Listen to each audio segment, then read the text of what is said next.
Kembali bersama saya Maria Sarjana dalam special interview bersama Bloomberg Technos, dan kali ini kami sudah bersama dengan Direktur Migas Utama Jawa Barat, Bapak Muhammad Sani.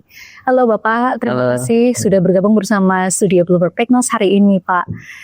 Apa kabar Pak? Baik, Alhamdulillah. Terima kasih sudah diundang ke Bloomberg Technos ini. Oke, Pak, ini kan kita akan berbicara nanti lebih lanjut lagi terkait dengan bagaimana Migas Utama Jabar atau MUJ ya Pak ya, dalam juga turut serta membangun ekosistem EBT atau energi baru terbarukan di Indonesia. Nah, ini kita mulai dengan pertanyaan pertama nih Pak ya. Iya. Ya Bapak, sebetulnya bagaimana posisi MUJ dalam ekosistem energi di Jawa Barat saat ini?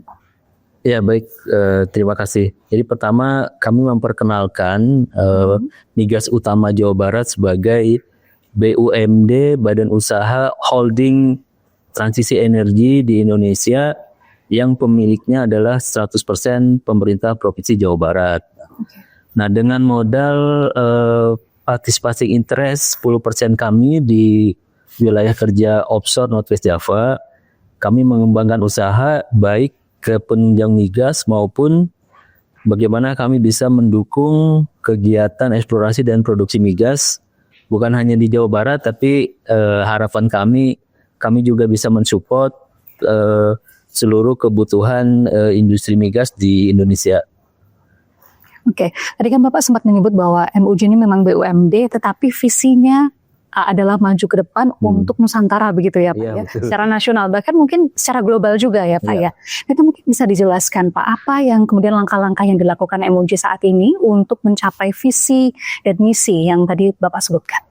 Ya, yang pertama bagaimana kita ingin menjadi satu perusahaan transisi energi di Indonesia dengan skala regional, Asia Tenggara atau Asia, bahkan kalau bisa internasional gitu. Artinya kita ingin menjadi perusahaan gas bumi sekaligus juga perusahaan yang mengupayakan energi terbarukan dengan segala potensinya baik di Jawa Barat maupun di Indonesia untuk kebutuhan energi di Indonesia maupun di kawasan ya. Melalui apa ya? Yang pertama tentu melalui pengembangan usaha kami dalam bidang jasa penunjang oil and gas, supply chain management maupun engineering, procurement and construction di Pertamina Group maupun di kontraktor-kontrak kerjasama yang lain, dan bagaimana kami mengembangkan satu kawasan ini seiring dengan pengembangan kawasan di Jawa Barat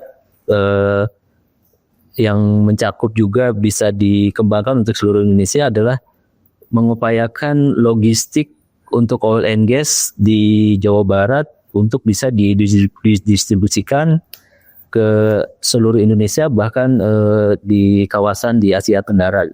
Sebetulnya luar biasa sekali ya Pak ya, jadi ingin mendistribusikan oil and gas tidak hanya bagi Jawa Barat tapi juga bagi tadi regional juga global ya Pak ya, mancanegara, Asia Pasifik tentu saja ya Pak ya. Nah itu adakah kemudian kerjasama yang dilakukan MUJ dengan mungkin stakeholder lain ya seperti Pemprov misalnya atau dengan perusahaan lain Pak? Jadi yang pertama kita melihat bahwa selama ini kan barang-barang untuk produksi dan eksplorasi oil and gas itu kebanyakan dari Amerika, Eropa, dan Cina gitu. Ya betul. Nah selama ini perjalanan melalui laut itu memakan waktu yang panjang sekali. Nah kami mengupayakan bagaimana kami bisa menjadi satu logistik hub di kawasan Kertajati. Ini kita kerjasama dengan Pemprov Jawa Barat. Dalam hal ini adalah BUMD Kertajati, BIJB.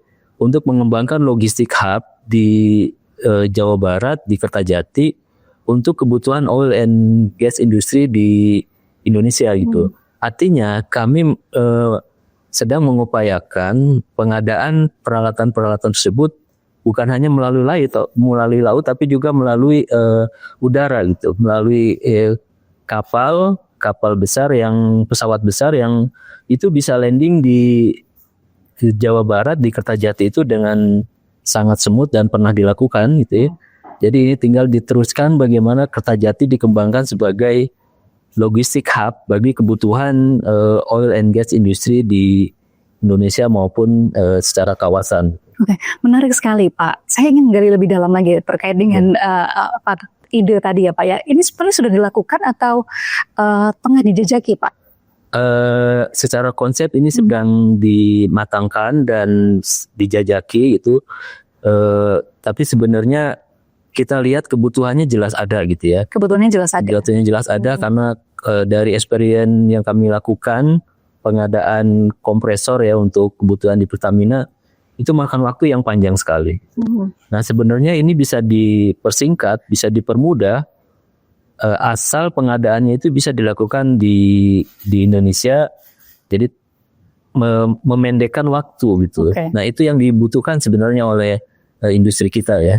Oke, jadi loadingnya itu diperpendek ya Pak, waktu menunggu itu diperpendek. Jadi dengan mungkin ini dalam bayangan saya yang Bapak sebutkan ya Pak Sani adalah kemudian nanti barang-barang tersebut diturunkan dulu di Kertajati, baru kemudian dibagikan seperti itu. Jadi semacam tadi hub tadi ya Pak ya. Ya, tentu ini nanti kaitannya dengan keagenan dan juga jasa penunjang lainnya gitu. Artinya servicesnya juga bisa kita koordinasikan sehingga ada satu supply chain management peralatan migas yang itu bisa dimanfaatkan oleh seluruh kontraktor gitu. Jadi bukan hanya Pertamina tapi ada semacam gudang bersama gitu yang itu bisa dipakai oleh siapapun yang membutuhkan dan nanti bisa dikembalikan lagi sebagai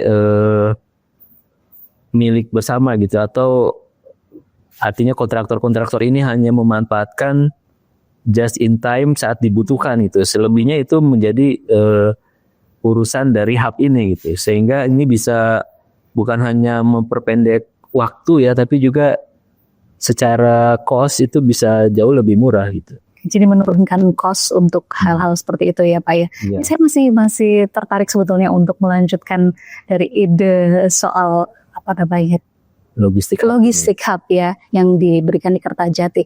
Apakah memungkinkan Pak kalau kita melihat situasi saat ini? Kalau yang kita punya saat ini kan di Suta ya Pak ya, dan kemudian diteruskan di Tanjung Priok atau sebaliknya begitu. Nah kalau di Kertajati itu nanti maksudnya seperti apa Pak? Mungkin bisa dijelaskan sedikit lebih dalam.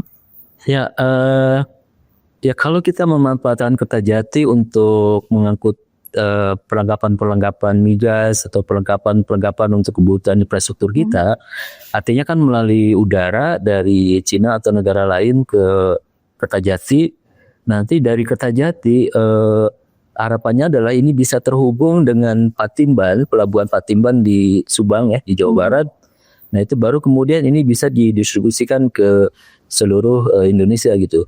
Artinya paling tidak kita menghemat waktu yang keberangkatan dari luar negeri gitu. Nah, ketika sudah di Indonesia, tentu ini jauh lebih mudah untuk dimanfaatkan dan disesuaikan dengan kebutuhan kita gitu. Artinya mungkin ini bukan hanya logistik hub, tapi mungkin juga warehouse atau instalasi sehingga apa yang dibutuhkan oleh industri kita disiapkan di Kertajati ini. Oke, berarti semacam nanti juga membangun logistik chain seperti itu ya Pak? Ya, supply chain management. Iya, jadi ada jaringan-jaringan seperti itu ya Pak yang dimaksudkan.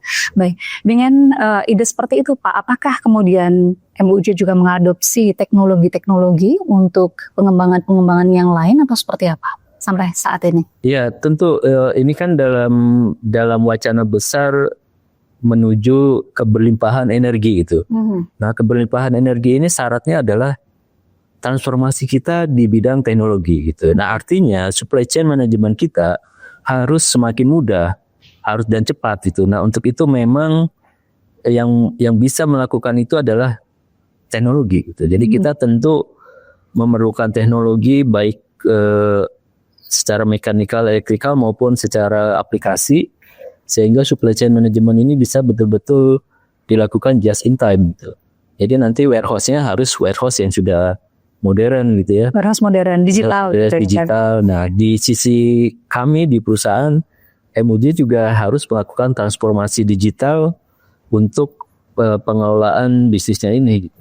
Sejauh mana saat ini Pak? Mungkin kalau bisa dijelaskan roadmap digitalisasi di MUJ sudah sampai mana? Nah, yang memang untuk saat ini kita menggunakan beberapa aplikasi untuk manajemen perusahaan ya.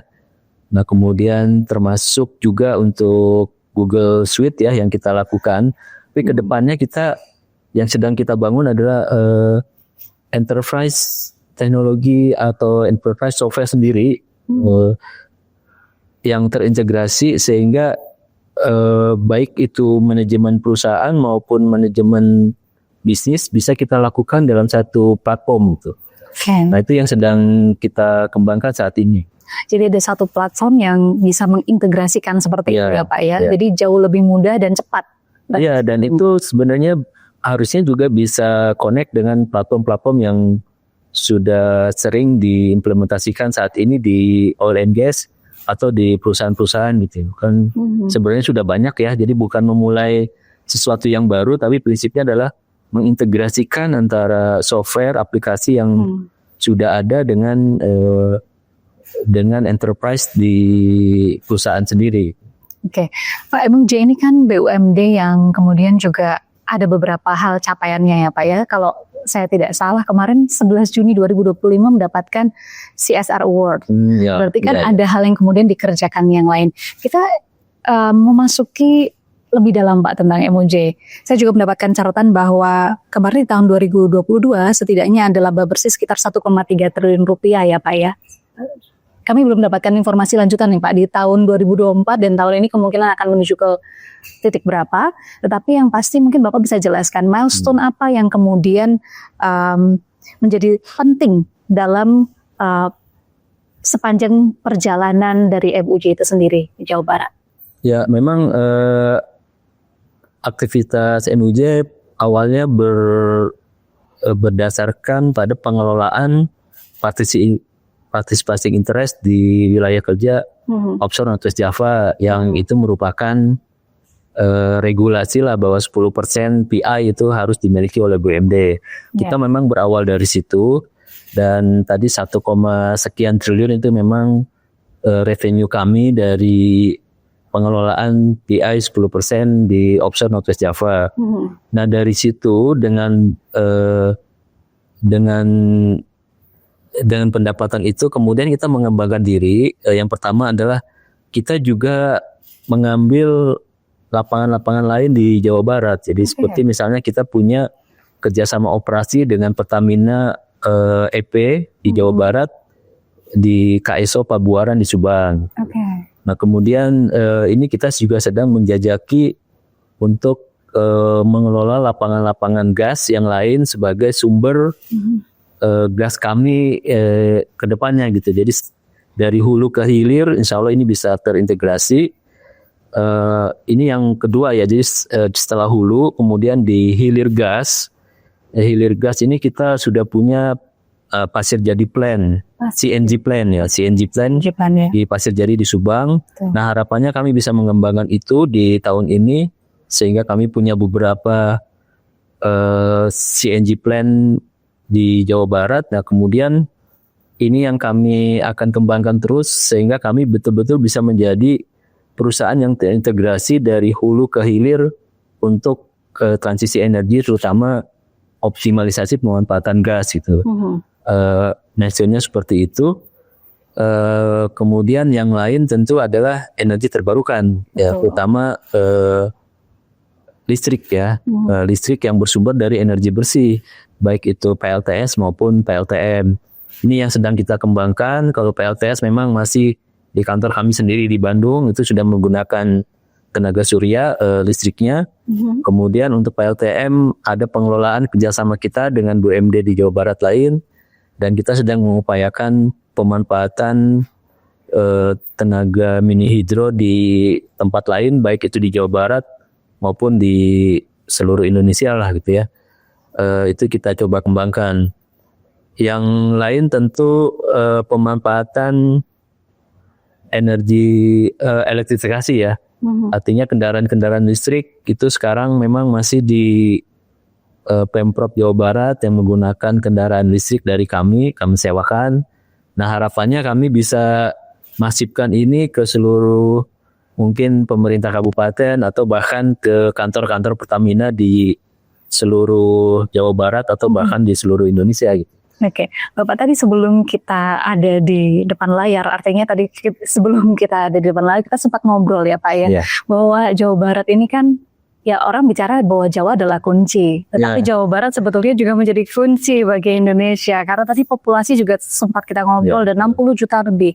Nah, sebetulnya MUJ ketika bergerak di dalam bidang energi tentu memiliki dampak yang luar biasa ya Pak ya. Tadi Bapak sudah sebutkan kemudian PI-nya 10% sekian dan bagaimana kemudian dampaknya terhadap PAD kesehatan masyarakat Pak? Mungkin bisa dijelaskan. Dari pengalaman kami ya, sejak kami mengelola PI ini, pertama tentu kami punya kontribusi terhadap pendapatan hasil daerah, artinya sebagai dividen ke pemegang saham, dalam hal ini adalah Pemprov Jawa Barat. Itu kami termasuk penyumbang dividen terbesar setelah Bank Jawa Barat ya, BJB ya, setelah BJB. Nah, yang kedua, kegiatan kami terkait dengan program TJSL itu mencakup hampir keseluruhan pesisir pantai di Jawa Barat. Jadi dari mulai Subang ke Kerawang, Indramayu, itu kami punya program-program yang terkait dengan itu.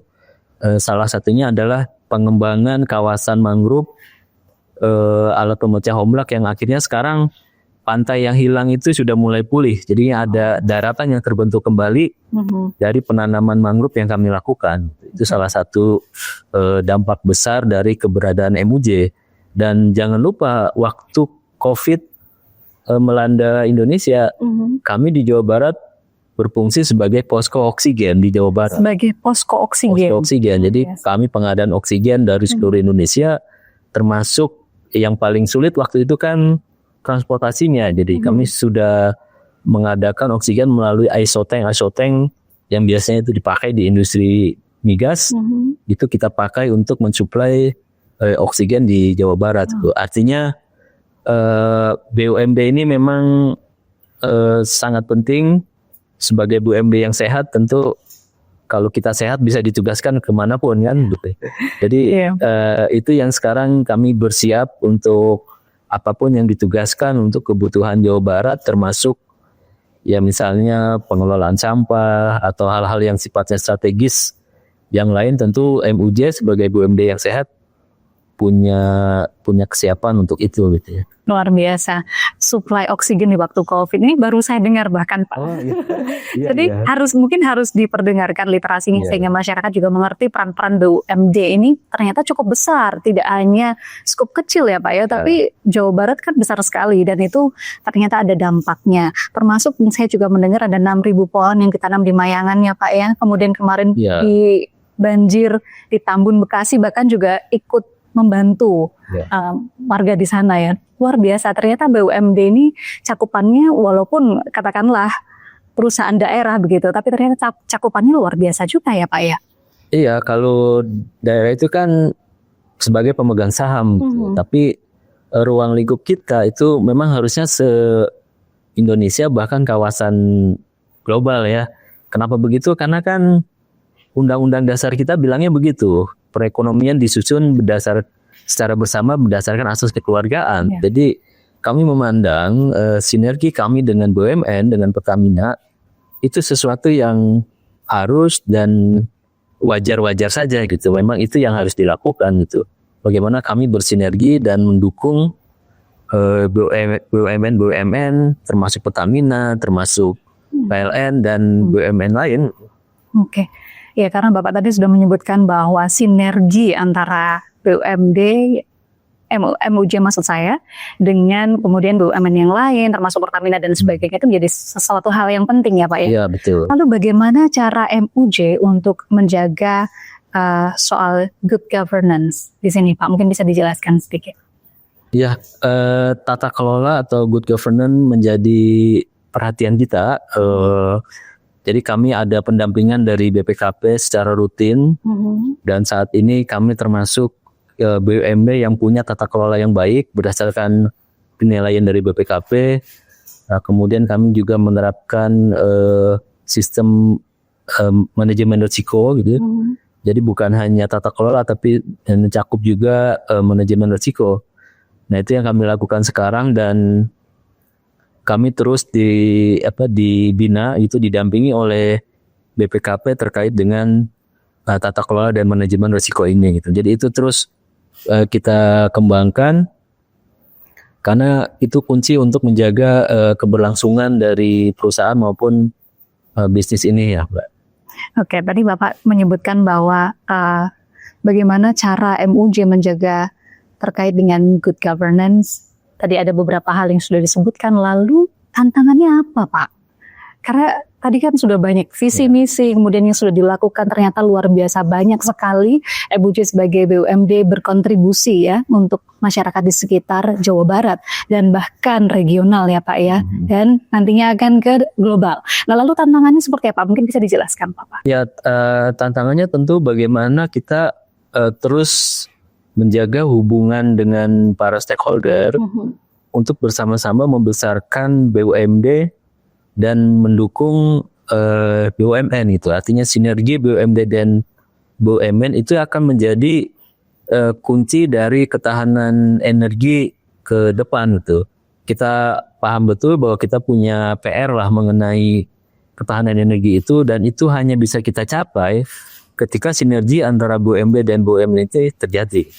Dan itulah tantangan kita yang sesungguhnya tantangan kita ke depannya gitu ya. Bagaimana kita betul-betul bisa memenuhi kebutuhan energi kita dari sumber energi kita maupun pengelolaan oleh kita sendiri gitu. Sebagai bangsa yang besar dan punya potensi energi yang besar, harusnya itu bisa kita capai gitu. Oke, tadi kan disebutkan bagi tantangannya adalah bagaimana cara untuk kemudian tetap bersinergi begitu ya Pak, baik BUMD antara BUMD dengan BUMN maupun dengan pemerintah yang lainnya. Lalu kemudian Pak, saya jadi tertarik nih Pak untuk menggali lebih dalam MUJ ya Pak, karena ternyata menarik juga program-program dan juga visi misi yang dilakukan oleh MUJ. Pak, ini kalau beberapa waktu yang lalu pemerintah sempat mencanangkan zero ini ya Pak, emisi. Emisi ini kan tentu terkait juga dengan energi baru terbarukan. Kalau menurut Bapak kemudian, apakah memang Indonesia 5 atau 10 tahun ke depan ini bisa mencapai target seperti itu? Atau bagaimana menurut Bapak? Ya kami termasuk yang paling optimis gitu. Ya Jawa Barat itu punya sejarah 100% energinya berasal dari energi terbarukan. 100%? 100%. Kapan itu? Pada saat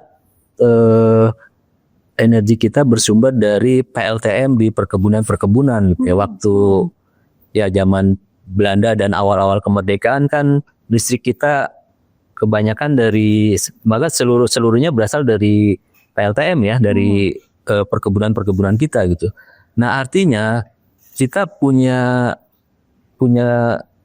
potensi untuk menjadikan seluruh kebutuhan energi kita itu bersumber dari energi bersih gitu.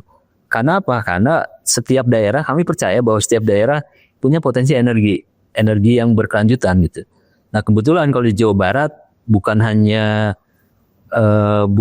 energi dari air ya, bukan hanya sungai, tapi juga ada geotermal. Kami punya juga, karena pantai tentu punya ombak, ada potensi ombak, dan energi-energi baru yang mungkin terkandung di mineral, di dalam lautan. Nah itu sebenarnya potensi besar kita sebagai negara kepulauan, artinya di laut dan di gunung kita itu sebenarnya sumber energi yang besar sekali. Jadi tinggal kemauan kita mengembangkan ini dalam waktu yang sudah kita targetkan itu gitu.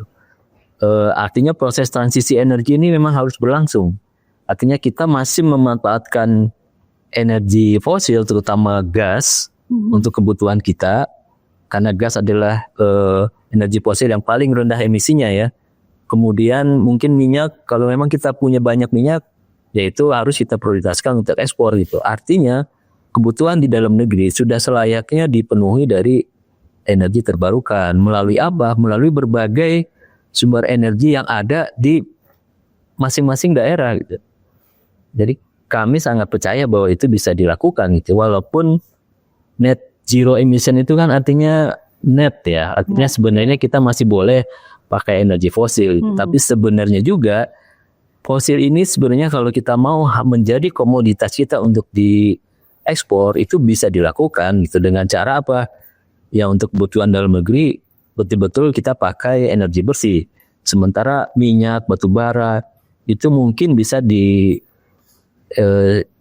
untuk komoditas ekspor kita gitu. Artinya bisa dimanfaatkan ke negara lain. Sementara energi bersih kan sifatnya lebih ke lokal ya, artinya bisa dimanfaatkan di sekitar kita.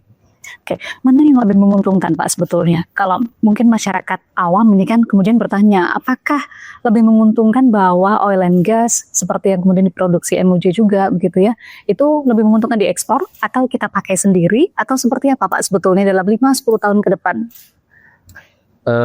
Faktanya kan kita sekarang mengimpor minyak gitu, dan itu membuat ekonomi kita rentan gitu karena pemanfaatan devisa sehingga ekonomi kita rentan sekali dengan gejolak harga minyak maupun nilai tukar rupiah gitu.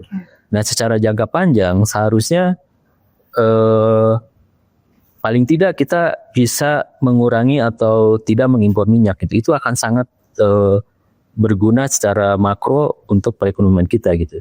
Nah di sisi lain pemanfaatan energi bersih harusnya bisa lebih murah karena dia bersifat lokal gitu. Tanpa harus ditransport, tanpa harus melewati rute yang panjang gitu. Itu harusnya bisa lebih murah ya secara seharusnya begitu gitu. Harusnya. Jadi memang kalau menurut Pak Sani nih ya, pemanfaatan energi bersih itu baik dilakukan untuk dalam negeri dan kemudian yang fosil seperti oil and gas itu seharusnya diekspor sehingga mendatangkan devisa kembali bagi masyarakat Indonesia juga gitu ya Pak, luar biasa sekali. Pak Sani, tadi sudah banyak yang disampaikan terkait dengan tantangan juga sudah disampaikan. Apakah MUJ kemudian ke depan ada target dan juga mungkin ekspansi yang akan dilakukan? Ya yang seperti yang kami sebutkan tadi ya bahwa kami ingin menjadi holding transisi energi yang levelnya bukan hanya nasional tapi juga global gitu. Artinya kami akan mengembangkan sektor gas bumi sebagai komoditi dan digunakan juga di dalam negeri itu yang akan kami fokuskan. Jadi kami sekarang berupaya untuk mengembangkan lapangan-lapangan gas bumi, kemudian melakukan pengelolaan dan sekaligus juga ketika memang ada potensi-potensi dari daerah lain gas bumi yang idle gitu, itu mungkin bisa kita olah, kita kumpulkan sehingga itu bisa menjadi juga komoditas impor gitu ya. Jadi kami punya mimpi, punya visi menjadi transisi energi holding secara global gitu.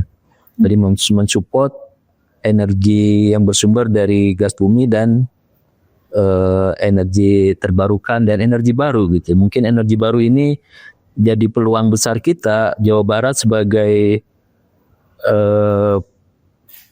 BUMD perusahaan yang ada di Jawa Barat dengan potensi vulkanik yang besar, artinya energi baru bisa jadi ada di dalam mineral atau bahkan di laut gitu ya. Nah ini sebenarnya yang kami sedang lakukan juga riset-riset kerjasama dengan riset lembaga-lembaga riset mengenai energi baru yang akan menjadi energi masa depan kita gitu. Kan kalau di film-film kan energi masa depan itu adanya di mineral ya. Ada Avengers, Thor gitu. Itu kan artinya energi kita ada di mineral gitu. Dan itu mungkin memang arah masa depan energi kita akan ke sana gitu. Akan ada satu mineral sebagai baterai yang cukup sekali pakai seumur hidup. Nah, itu kan mungkin itu ada di Jawa Barat atau mungkin di bumi Indonesia belahan lainnya. Dan sekarang MUJ sedang melakukan riset-riset tersebut ya Pak ya? Ya, kerjasama dengan lembaga riset. Kami sudah berkoordinasi, bersinergi dengan lembaga-lembaga riset, itu Badan Geologi yang ada di Bandung. Itu sebenarnya kita punya potensi energi yang besar sekali itu dan kreativitas juga ada di lembaga-lembaga riset itu gitu, inovasinya ada terjadi.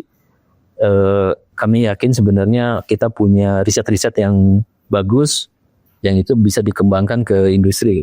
Oke, dan ini yang setengah saat ini dilakukan oleh MUJ ya Pak ya, untuk melakukan ekspansi terkait dengan tadi visi misi yang pertama tadi ya Pak ya. Bahkan MUJ tidak hanya berguna bagi Jawa Barat, tapi regional dan bahkan sampai nanti di tensinya global ya Pak ya, betul, global atau dunia. Sekali Pak, ini ada hal-hal yang kemudian secara umum ya kami ingin ketahui pandangan Bapak sebagai seseorang yang berkecimpung dalam dunia oil and gas ya sudah begitu lama, karena kalau saya lihat riwayatnya lumayan lama loh Pak, di MUJ saja lama ya. MUJ aja lama ya. Dari sekretaris perusahaan kemudian jadi direktur teknik, kemudian saat ini direktur holding ya Pak ya untuk MUJ. Nah Pak, ini dengan adanya beberapa ketidakpastian di geopolitik kita gitu ya, dengan perang yang kemudian berkecamuk lagi, bahkan sekarang Iran, kemudian ke Israel ke Iran, kemudian ditambah lagi dengan tadi saya baca ada Inggris juga sudah mulai siap-siap Pak, Perancis juga sudah siaga. Nah, yang seperti ini kan tentu membuat potensi-potensi meningkatnya harga oil and gas, karena bagaimanapun cost akan semakin banyak. Ya, jalur-jalur perdagangan tersebut juga akan terhambat. Nah, kalau Bapak sebagai seseorang yang sudah lama berkecimpung dalam oil and gas melihat seperti ini, bagaimana dengan oil and gas di Indonesia? Ya, yang pertama kita kan negara besar, negara besar dengan penduduk yang besar. Kemudian kita sebenarnya juga punya potensi energi yang lain selain fosil itu. Sebenarnya ini bisa jadi keunggulan kita dalam artian bagaimana kita bisa meningkatkan produksi migas kita sedemikian sehingga kita bisa menjadikan ini komoditas ekspor ya. Itu jadi satu tantangan tersendiri. Kemudian bagaimana kita sebenarnya harus punya keyakinan bisa memenuhi kebutuhan untuk masyarakat kita sendiri gitu. Artinya pasar kita kan jelas itu. Pasar kita siapa ya? Masyarakat Indonesia sendiri kan. Itu sudah besar sekali. Lebih dari 290 juta kan. Nah artinya lepas dari kondisi global, bagaimanapun kita punya kebutuhan energi yang sangat tinggi gitu. Nah ini sebenarnya juga satu determinasi sendiri gitu.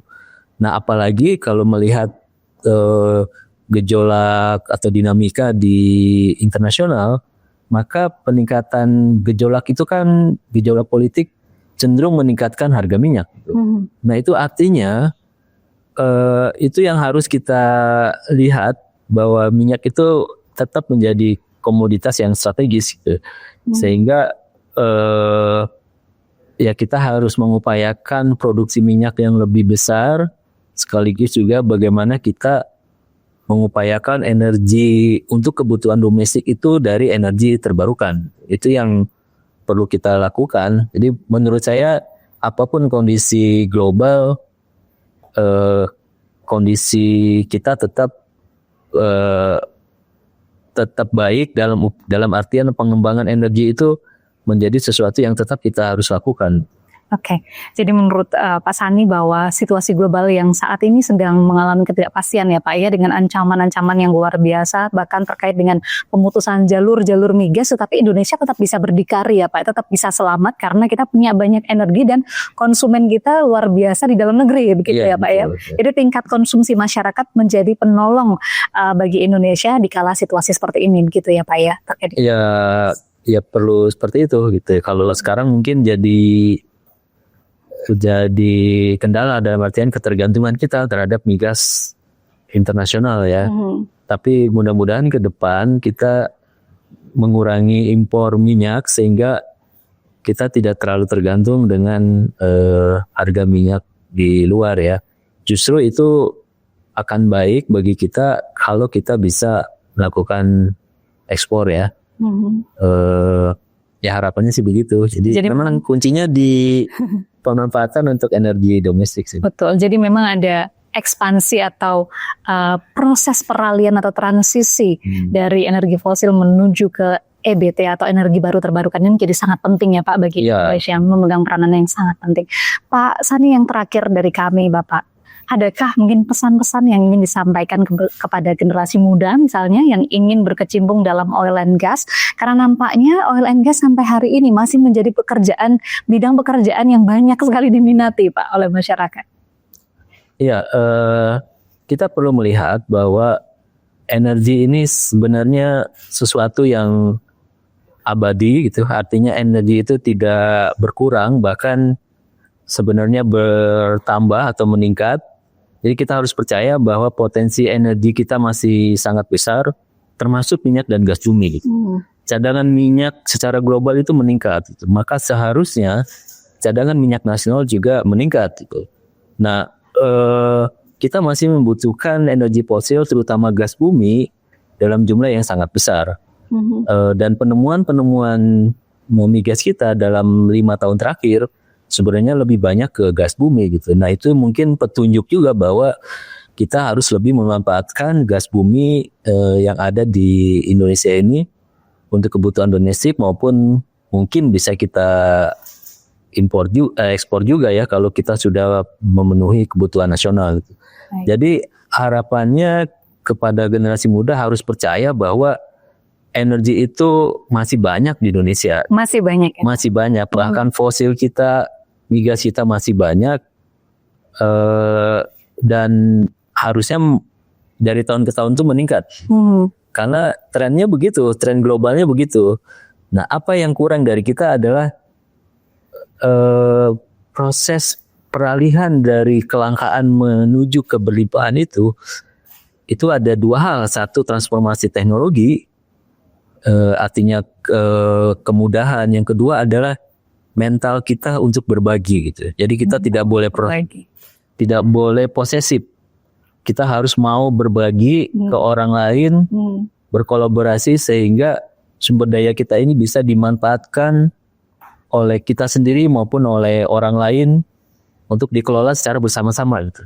Jadi nggak boleh ada posesif di daerah, di BUMN maupun perusahaan-perusahaan terkait dengan energi, karena energi itu bukan sesuatu yang langka. Energi akan menjadi sesuatu yang berlimpah. Jadi kuncinya adalah apakah kita mau berperan atau tidak. Jadi apakah kita mau bersinergi atau tidak, dan itu yang perlu ditanamkan di teman-teman generasi muda ya. Kita masih punya banyak energi, tapi kuncinya bagaimana kita mau berbagi dengan orang lain, bersinergi dengan orang lain. Oke. Kalau untuk stakeholder sendiri Pak, mungkin MUJ ingin menyampaikan sesuatu pada stakeholder yang berkait dengan MUJ saat ini. Ya, untuk stakeholder sendiri yang pertama tentu kita perlu kepastian dalam berusaha. Artinya jaminan investasi itu penting bagi investor. Kemudian yang kedua kita harus mempermudah akses perizinan dan lain-lain operasional itu harus dipermudah gitu. Karena itu 2 hal yang menjadi kunci keberlimpahan tadi adalah kemudahan dan teknologi. Jadi dari sisi kemudahan tentu ini adalah ranahnya stakeholder gitu ya. Bagaimana kita ya semudah mungkin investasi, semudah mungkin operasi migas, semudah mungkin perizinan ketenaga listrikan. Nah, itulah harapan kami kepada stakeholder. Luar biasa sekali. Aduh, banyak kemudian insight yang kami dapatkan terkait dengan MUJ, kemudian juga visi misi ke depan seperti apa, bahkan sampai kepada nanti bagaimana kita melihat Indonesia dan juga cadangan oil and gas kita. Luar biasa sekali perbincangan kita pada hari ini. Dan yang pasti tadi, saya senang sekali Pak, kuncinya sih, saya sedang megang kunci, tapi ini bolpen ya Pak ya. Kuncinya adalah bagaimana kita mau berbagi, tidak boleh posesif ya Pak ya, tapi mau berbagi untuk mengembangkan oil and gas dan juga energi bagi kehidupan masyarakat dan kesejahteraan masyarakat Indonesia. Terima kasih banyak Pak Muhammad Sani atas kehadirannya, perbincangannya di Bloomberg Tech News. Ya, terima kasih banyak kesempatannya. Ya. Terima kasih Pak. Ya. Demikian perbincangan kami dengan Pak Muhammad Sani yang merupakan Direktur dari MUJ. Saya Maria Sarjana, sampai jumpa.